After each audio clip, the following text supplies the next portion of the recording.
नमस्कार दर्शक बंधु आपण मानकु अमूल्य एस्ट्रोलॉजी चैनल को स्वागत। दर्शक बंधु आज आम मैंने यही एपिसोड रे जानिबा जे मेष राशि व्यक्ति विशेषकर सेमाने एई आसंता मार्च मास संपूर्ण मासटी बा मार्च 2025 सेमानकर राशिफल बा मासिक राशिफल कौन रहिबो अर्थात संपूर्ण मासटी रे सेमानकर शिक्षा स्वास्थ्य वैवाहिक जीवन कारोबार एवं प्रेम क्यारियर व्यवसाय एवं पारिवारिक और वैवाहिक जीवन किपरि रहिबो ताहाकू आसंतु आमे जानिबा एवं एही एपिसोडर शेष में जदि मेषराशि व्यक्ति विशेषकर सेमानकर ग्रह चरण में किसी अशुभत्व थाए ताकू शुभत्व परिणत करने कौन आउ प्रतिकार कले भल रहिबो ताहाकू मध्य एही वीडियो शेष में कहुब। दर्शक बंधु आपण मैंने जदि आपणकर निज कुंडली बा कुष्टी की चेक करने को चाहते बा आपन जदि तार फलाफल जानवा चाहते तेज निम्नलिखित नंबर रे मते मध्य आपण संपर्क करेंगे। तेज दर्शक बंधु चलतु जाना मेषराशि व्यक्ति विशेषकर यही मार्च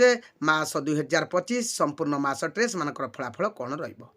दर्शक बंधु ये आपण मानक गोटे छोटिया अनुरोध आपण मान जदि मोर चैनल को नुआ करके आसीथिबे तेबे मोर चैनल को सब्सक्राइब करेंगे लाइक करेंगे पाखरे थिबा बेल आइकन को क्लिक करेंगे याफल आपण मानक पाखकू मोर एहीपरि वार्षिक राशिफल मासिक राशिफल एवं वास्तुजनित विभिन्न भिडियो गुड़िक सहजरे पहुँची पारिबो। तेबे दर्शक बंधु चलतु जानिबा मेषराशि व्यक्ति विशेषकर बा मेषराशि व्यक्ति विशेषकर यही मार्च मास 2025 सेमानकर संपूर्ण मासटी कौन फलाफल रहिबो। दर्शक बंधु आमे माने गोटे कथा जानी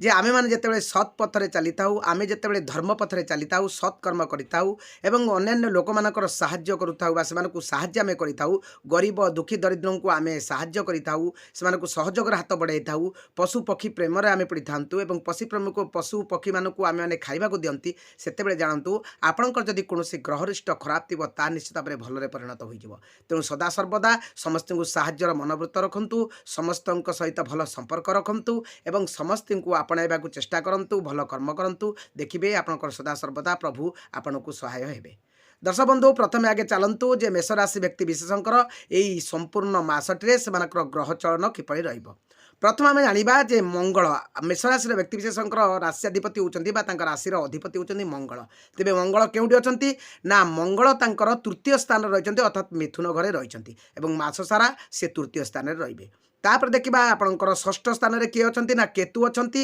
सी मध्य मास सारा आपणकर रहिबे कन्या घरे बा षष्ठ स्थान में आपणकर षष्ठ स्थान में केतु मास सारा रहिबे। तापर आपणकर रवि प्रथमे आपणकर 14/3/2025 पर्यंत आपणकर कुंभ राशि से चयन करेंगे एवं आपणकर 15 तारिख रे आपणकर सी कौटी की पलैबे ना 15 तारिख रे आपणकर सी मीन राशि की पलैबे अर्थात सी 14 तारिख पर्यंत आपणकर एकादश भाव रहिबे एवं 15 तारिख मास शेष पर्यंत आपणकर द्वादश भाव रहिबे। एवं शनि आपणकर कौन हो ना शनि आपणकर कुंभ राशि रे आपण वर्तमान विराजमान अछंती एवं मार्च 29 तारिख रे शनि आपणकर मीन राशि रे प्रवेश करेंगे अर्थात आपणकर वर्तमान शनि एकादश स्थान रे अछंती आपणकर द्वादश स्थान को शनि पलैबे केबे ना मार्च 29 तारिख। एवं आपणकर बृहस्पति जदि देखा बृहस्पति वर्तमान आपणकर वृष राशि रे अर्थात आपणकर द्वितीय भाव में रही द्वितीय भाव तो निश्चित बृहस्पति आपणकर भलरे अछंती तेबे बृहस्पति आपणकर मास सारा ये द्वितीय भाव में रहिबे। तापर देखिबा शुक्र कोडी अछंती शुक्र आपणकर मीन राशि रे अर्थात आपणकर द्वादश भाव में रही एवं मास सारा शुक्र मध्य आपणकर द्वादश भाव में रहिबे। तापर देखिबा आपणकर बुध केउठी रहिचंती ना बुध आपणकर मास आरंभ रु रहिबे कौडी ना मास आरंभ रु रहिबे आपणकर कुंभ राशि रे एवं मास 15 तारिख बा 14-15 तारिख बेलू आपणकर से मध्य पलैबे कौडी कि ना मीन राशि को अर्थात द्वादश राशि की अर्थात आमे माने जदि एठी जुति देखिबा तेबे निश्चित भाव में कुंभ राशि रे वर्तमान मास आरंभ रु आपणकर किए ना शनि रवि बुधंकर जुति होइछि एवं से माने एकत्र होई रहिचंती एवं आपणकर 15 तारिख परे आपणकर कोन हबो ना रवि आउ आपणकर बुध ये दुई जन नाक तेबे मास अधारू बा 14-15 तारिख बेलू आपणकर रवि एवं आपणकर बुध आपणकर मीन राशि की प्रवेश करेंगे अर्थात मीन राशि रे प्रवेश करेंगे सी सेठी किए थे ना सेठी आपणकर शुक्र आउ राहु रही तेणु रवि राहुंकर मिलन सेठी हम सेठी निश्चित भाव में एक ग्रहण दोषर ज्योति सृष्टि हम एवं यह सहित आपणकर रवि उदादित्य जोग मध्य से सृष्टि हम एवं शुक्र रवि मध्य सेठी ज्योति सृष्टि हम। तेबे आपणकर मार्च 29 तारिख रे आपणकर शनि मध्य कोठी की पळेबे ना आपणकर मीन राशि की अर्थात आपणकर द्वादश भाव को चलेबे। तेबे द्वादश भाव रे आपणकर देखिया को गले आपणकर शुक्र रहिबे, राहु रहिबे, रवि रहिबे, बुध रहिबे एवं शनि रहिबे। ये समस्त राशि आपणकर द्वादश भाव रे रहिबे। तेबे दर्शक बंधु आपण माने जानि परिले जे आपणकर ग्रह चलन किपरि रहिबो ए मास सारा। एबे चलंतु जानिबा जे आपणकर फलाफल कोन रहिबे। प्रथम जदि आम शिक्षा क्षेत्र को देखा शिक्षा क्षेत्र आम पंचम भाव आम जापारती तेणु पंचम भाव जदि आम देखा तेल आपणकर पंचमाधीश किए ना आपणकर पंचमाधीश होती रवि रवि आपणकर द्वादश भाव में रे केबे ना मास 15 पर एवं आप 1 तारिख रु 14 तारिख पर्यंत रवि आपणकर कौट रे ना आपणकर एकादश भाव में रे तेणु आप मोटामोटी कहवाक गले जे शिक्षा भाव आपणकर 1 रु 15 तारिख भितर निश्चित भल रु 15 तारिख पर आपको अधिक कठिन परिश्रम करा पड़े शिक्षा क्षेत्र में आपको आहरी अधिक यत्नशील नेबाक पड़ो तेबे जाई शिक्षा क्षेत्र में आप पारदर्शिता लाभ करेंगे। आपड़ शिक्षा क्षेत्र में दूर जगह को जापारती आप विदेश को जापारती ता माने नुहे ता अर्थ नुहे समस्त मेष राशि व्यक्ति विशेष विदेश पढ़े जो मानकर जन्म जातक जुग अच्छी से विदेश यात्रा पाठ पढ़ाई से विदेश यात्रा जापारती और जो मानकर घर पाखु दूर में पढ़ाक जोग देखा से पाठ पढ़ी था तेज मोटामोटी कहवाक गले 1 तारिख रु 15 तारिख पर्यंत आपंकर मासर प्रथमार्धे आपंकर शिक्षा क्षेत्र बहुत भल रु 15 तारिख पर 30 तारिख पर्यंत आपको कठिन परिश्रम तथा आपको यत्नशील होगा पड़ो। तापर देखा आपंकर स्वास्थ्य क्षेत्र कौन रोचे दर्शक बंधु आपंकर स्वास्थ्य क्षेत्र जब आम देखा आपंकर स्वास्थ्य भाव आम सप्तम भाव जना पड़े आपंकर स्वास्थ्य भाव आम जब देखा तेज आपंकर स्वास्थ्य भाव मोटामोटी कहवाक गले ये 1 तारिख रु 15 तारिख पर्यंत आपंकर जहाँ रोटामोटी से किसी खराब रही किंतु 15 तारिख रु 30 तारिख पर्यंत आपको यत्नशील नेबाक पड़ो कारण 15 तारिख रु 30 तारिख पर्यंत आपंकर अनेक गुड़ी ग्रह गोटे हाउस रे रोचंती जहाँफल आपंकर द्वादश भाव में और जोड़ी से किसी खराब जोग सृष्टि होती तेणु एपाई आपंकर विशेष करके पेट जनित किसी समस्या आसीपे तेणु आप खाଇବା पीबार संकला रखु आप निश्चित भाव में जोग व्यायाम करूँ मुद्रा करूँ एवं सठिक समय खाद्य खातु चर्म रोग किछिटा आपंकर समस्या आसीपे चर्म प्रति आप यत्नशील हूँ मोटामोटी देखा गले आपंकर 1 रु 15 तारिख पर्यंत मासर प्रथमार्धे आपंकर स्वास्थ्य मोटामोटी भल रु आपणकर 15 तारिख रु 30 तारिख पर्यंत आप स्वास्थ्य किसी समस्या आसीपे सेटा बड़ समस्या नसले आपणकर किसी पेट जनित समस्या आपन को देखा दे पारे तेणु आप एप्रति सतर्क बा सजग रहिबे। तापर देखिबा जे आपणकर पारिवारिक जीवन किपरि देखिबा दर्शक बंधु आपणकर पारिवारिक जीवन मध्य आप सप्तम भाव आम देखा जे सप्तम भाव में आपणकर पारिवारिक जीवन आप मोटामोटी देखा गले पारिवारिक जीवन आपणकर सेटा खराब नाई तेबे लोकों सहित आप परिवार सहित समस्त मन को लेकिन आप चलतु कारण किसी राशि आपणकर जेहेतु द्वादश भाव को जाऊँगी तेणु आप पारिवारिक समस्या किसी उपजी पारे तेणु आप कथबार्ता कला बेले शालीनता अवलंबन करूँ समस्त को भल पातु समस्त को भल पाइबा दिंतु देखिए आपंकर पारिवारिक समस्या सेटा आसब ना। दर्शक बंधु एबे देखिबा आपंकर वैवाहिक जीवन किपरि रहिबो दर्शक बंधु आमे माने मध्य आमर सप्तम घर रु वैवाहिक जीवन देखि थाउ तेणु आपंकर सप्तम घर रे वैवाहिक जीवन आपण देखिले जे आपंकर जदि आपंकर के ना आपंकर निश्चित भाव रे जे आपंकर सप्तम भाव रे जेहेतु भल रहिछि तेणु आपंकर वैवाहिक जीवन एतेटा खराब रहिबो नाही तेबे वैवाहिक जीवन को आपण एते यत्नशील सहित आगु को नेकी चलंतु आपंकर पारिवारिक जीवन वैवाहिक जीवन मोटामोटी भल रहिबो। एबे देखिबा जे आपणकर प्रेम संबंध किपरि रहिबो दर्शक बंधु आपणकर शुक्र ग्रह आपणकर देखिबा पड़िबो जे आपणकर शुक्र जे अच्छी प्रेमर ग्रह सी आपणकर द्वादश भाव में रही क्या सहित रही ना राहु सहित रही शुक्र एक शून्य ग्रह किंतु राहु जेहेतु जड़े पाप ग्रह तेणु शुक्र सहित जेहेतु से जुति बनई दुई जन भितर मित्रता थिले उभय भितर जेहेतु जुति बनी तेणु आपणकर प्रेम संपर्क में किछिटा समस्या आसीपे तेबे एतेटा बड़ समस्या नहले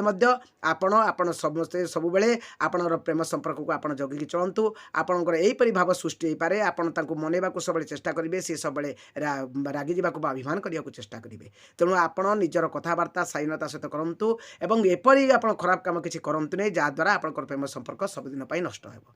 एवं 1 रु 15 तारिख भितर आपंकर प्रेम संपर्क आपंकर वैवाहिक जीवन में परिणत हो पारे तेणु आप जदि से प्रति यत्नशील थे आपंकर बहुत होबार संभावना रोचे किंतु 15 रु 30 तारिख भितर आपंकर टिके समय खराब रहिबो तेणु आपण सेति प्रति प्रेम संपर्क टिके जगी रहिबे। तापर देखिबा आपनकर क्यारियर एवं आपनकर व्यवसाय। दर्शक बंधु आपनकर भाग्यर स्थान नवम स्थान तेणु आपनकर भाग्यर स्थान नवम स्थान एवं नवम स्थान रे कि अछंती ना नवम स्थान रो अधिपति होचंती बृहस्पति। बृहस्पति वर्तमान आपनकर वृष राशि रे अछंती आपन द्वितीय भाव रे अछंती तेणु भाग्य तो आपनकर निश्चित उदय रहिबो भाग्य रे किछि खराब आसीबो नाही किंतु आपनकर जदि देखिबा जे भाग्य स्थान रे द्वादश रहिले माने भाग्य स्थान रे वृष राशि रे आपनकर द्वितीय भाव रे रहिले मध्य बृहस्पति आपनकर निश्चित भाव रे नीचरे रहउचंती तेणु आपण सेति प्रति टिके मध्य यत्नशील रहिबे जोडी आपण इन्वेस्टमेंट करिवे देखि चाहि इन्वेस्टमेंट करिवे एवं जोडी आपण काम करिवे देखि चाहि काम करिवे एवं कैरियर कथा जदि देखिबा ताले आपण जदि कोनोसी एंट्रांस दोचंती बा कोनोसी एग्जाम दोचंती ताले आपनकर एथर सपोर्ट मिलिबो ए मासटे किंतु 1 रु 15 तारिख पर्यंत आपनकर बहुत सपोर्ट मिलिबो 15 तारिख पर आपनकर शिथिलता किछटा आसी पारे तेणु सेति प्रति आपनकर सजाग रहिबे एवं आपण निश्चित भाव रे सेति प्रति निरंतर सचेतन मध्य रहिबे। आ जदि आपनकर व्यवसाय क्षेत्र को देखा जिवो तेबे आपनकर कर्मर भाव आपनकर कर्माधिपति होचंती शनिदेव वर्तमान आपनकर 1 रु 15 तारिख पर 29 तारिख पर्यंत आपनकर कोडी रहिबे ना आपनकर 1 रु 29 तारिख पर्यंत शनिदेव रहिबे आपनकर कुंभ राशि रे तेणु स्व राशि रे चलन करुँचे से कुंभ राशि रे रोचंती एवं से बृहस्पति राशि की मीन राशि की जी 29 तारिख पर तेणु मार गोटे दिन मात्र आपणकर राशि रे मार्च मास देखा जे शनिदेव बृहस्पति द्वादश भाव को जाऊँच तेणु शनिदेव द्वादश भाव को जी तेणु किछिटा मात्रा आप समस्या आसीपे तेबे आपणकर जेहेतु एकादश भाव में शनिदेव वर्तमान अच्छा तेबे आपणकर कर्मर भाव निश्चित देखो आप किसी नूतन योजना बन पारती आपन जो असुविधा थिला से असुविधार किछिटा मात्रा आपन साहाय्य सहयोग पाई पारती आपन समाधान बाट मध्य किछि पाई पारती आपनर विदेश को मध्य आपन यात्रा करि पारती बा आपन घरटारू दूर जाइकी आपन कोनोसी कार्य रे लिप्त होई पारती बा आपन कोनोसी जगह आपनकर व्यवसाय अनुष्ठान मध्य नूतन भाव में सृष्टि करि पारती या आपनकर जोग देखौछि। दर्शक बंधु मोटामोटी कहवाक गले जे मार्च मासटी जदि देखा जाए संपूर्ण भाव में तेणु आपणकर 60% रु 70% आपणकर भल फल रोचे ये मार्च मासटी मेष राशि व्यक्तिविशेषकर जो 30% आपणकर खराब रोचे से 30% आप यही प्रतिकार गुड़िक करूँ ये प्रतिकार कले आपणकर से 30% आपणकर निश्चित भल फल देख प्रतिकारटी कौन ना आपण प्रत्येक दिन सूर्य भगवान को स्नान पर प्रणाम करूँ तंबा पात्र हलदी गुंड पकई पानी अर्घ्य दान करूँ या सहित आपण शनिंकर मंत्र पढ़ंतु ओम सं शनिश्चराय नम आपण 21 थर हो 27 थर आपण प्रत्येक दिन जप करंतु या सहित आपण कौन करेंगे ना हलदी पकई पानी रे आपण स्नान करंतु आ कई करेंगे ना आपण कुआ कुकुर को रीतिमतन खाइबा को दिंतु आ हनुमान चालीसा आप प्रत्येक दिन पाठ करूँ आप जेहेतु हाँ गोटे कथा मुझे कहवा भूली जाइए आपणकर मार्च 29 तारिख में जितेबाला शनिदेव आपणकर मीन राशि बृहस्पति राशि में आपणकर चयन करेंगे से आपणकर शनि 7.5 प्रथम पर्याय आरंभ हो मात्र मार्च मासर अनुशीलन में आपणकर देखा जाऊँ गोटे दिन आपणकर शनि चलन में शनिकर 7.5 आप प्रवेश कर तो अप्रैल मसरे आप 2.5 वर्ष पर्यंत आपणकर शनि 7.5 प्रथम चरण चलो तेणु आप तो से निश्चित सजग रहा पड़ो तेणु मोटामोटी कहवा गले शनि होती एक